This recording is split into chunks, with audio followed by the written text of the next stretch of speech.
안녕, 너희들 어떻게 왔어? 들어와. 방금 내가 반응한 거 맞아? 스태프. 응, 의미는 맞아. 스태프, 마치 방금 우리를 처음 본 것처럼 연기하는 거야. 스태프, 그리고 조금 놀란 듯이 우리를 환영해주는 거지. 스태프, 좀 더 자연스러우면 좋겠어. 스태프, 아무렇지 않은 여유도 조금 보여주고. 스태프, 이미 메이크업이랑 스타일링까지 하고 여기서 기다리고 있었지만. 스태프, 그래도. 스태프, 자, 우리 다시 한번 해보자. 헤이, 브로, 드디어 왔네. 왜 이제 왔어? 한참 기다렸어. 드디어 왔네. 나 오래 기다렸어. 들어와.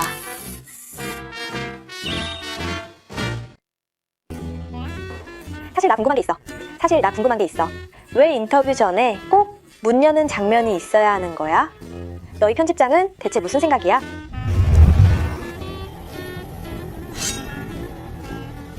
게다가 너희 처음 오는 것도 아니잖아. 우리 여기서 하루 종일 촬영했는데 봐.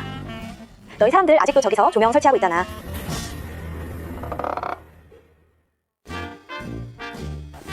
그래서 우리 인터뷰는 대체 뭐야?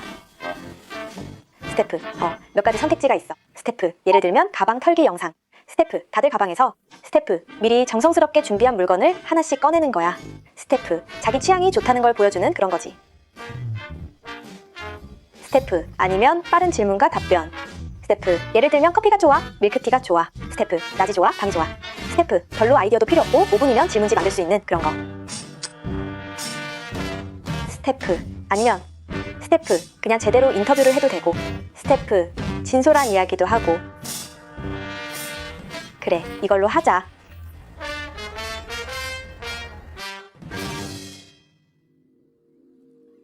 (2년) 전쯤에는 아마 막 이 업계에 들어왔을 때라 마음속으로 좀 불안하고 위축되어 있었어요.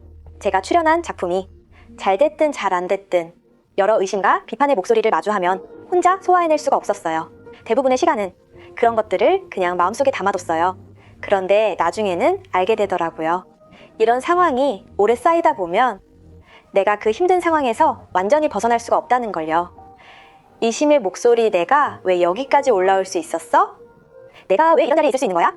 내가 왜 이런 역할들을 맡을 수 있는 거야? 내 능력이 지금 내가 가진 것들을 감당할 만큼 충분해. 그러다 보니 저 자신을 의심하게 됐어요. 내가 정말 그렇게 못하고 있는 건가 싶었죠. 지난 2년 동안 그런 목소리를 많이 듣다 보니 조금은 담담해진 것 같아요. 제 부족한 점을 돌아볼 수 있게 됐고, 평소에는 저도 잘 깨닫지 못했던 부분들을 요즘은 조금씩 바꾸고 있는 것 같아요. 연기는 굉장히 편안하고 자연스러운 느낌이 필요하잖아요. 자기 자신을 충분히 믿어야 하고 충분한 자신감도 있어야 하고요.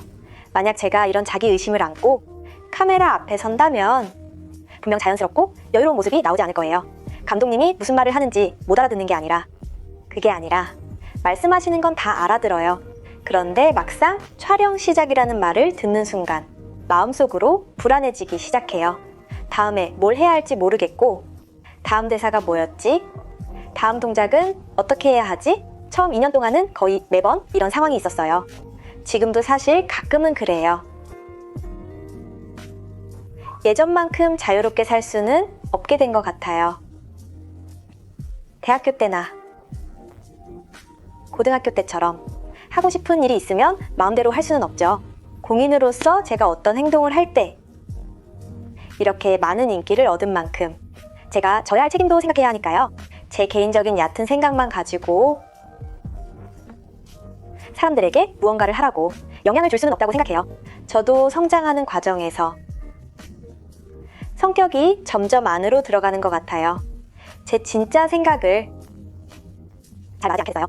예전에는 주변 친구들에게도 가끔 나 오늘 기분 진짜 좋아. 왜 기분이 좋아? 오늘 기분이 안 좋아. 왜 안 좋아? 이런 얘기를 했는데 지금은 그런 걸 별로 표현하고 싶지 않아요. 상대방이 꼭 저를 이해할 수 있는 건 아니라고 생각하거든요. 친구도 몇 명 잃었고 잃은 게 너무 많아요.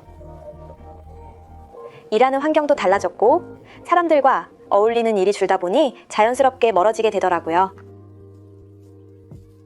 가장 행복했던 경험은 처음으로 작품을 찍었을 때요. 처음 촬영했을 때는 아무것도 몰랐어요. 그리고 촬영장에서 보내는 하루하루가 전부 새로운 일이었죠. 그때가 가장 행복했어요. 처음 크게 주목받았을 때는 처음으로 인지도가 올라갔을 때잖아요. 그때는 정말 불안했어요. 다음에 뭘 해야 할지 모르겠더라고요. 목소리가 너무 많았어요. 갑자기 너무 많은 것들이 한꺼번에 들어오니까 사람마다 다들 이렇게 해야 한다고 말하고 저렇게 해야 한다고 하고 그냥 다음 작품에서는 어떤 역할을 맡아야 하는지, 다음 작품에서는 어떤 식으로 연기해야 하는지, 연기를 어떻게 발전시켜야 하는지, 살은 어느 정도로 빼거나 찌워야 하는지 이런 요구들이 다 있었어요. 제 곁에서 가장 가까이 일하는 스태프들은 저를 잘 알아요. 제가 가장 힘들어할 때는 그냥 건드리지 않으면 돼요. 제가 혼자 정리할 수 있게요. 오히려 계속 말을 걸면 제가 더 예민해져요. 이런 감정은 제가 스스로 정리할 시간이 필요해요. 가장 길었던 건 한두 달 정도였나? 밖에 안 나가요.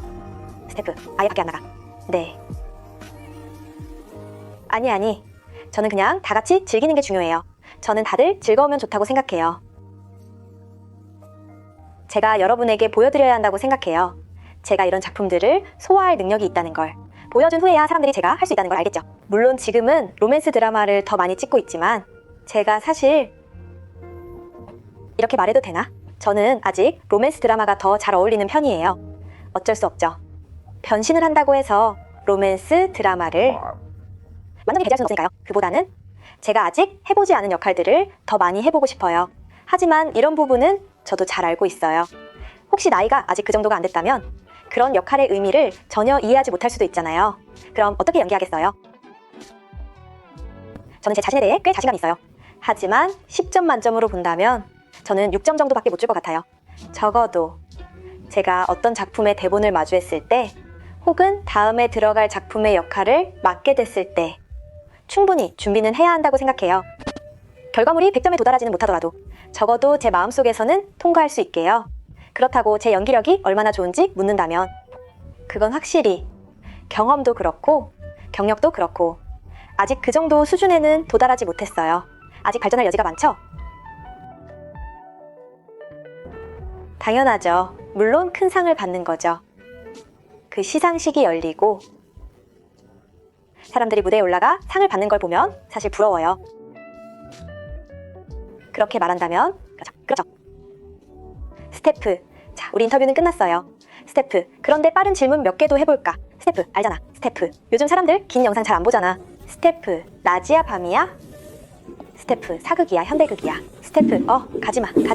스태프, 금마장이야 오스카야? 스태프, 아직 인터뷰 안 끝났어.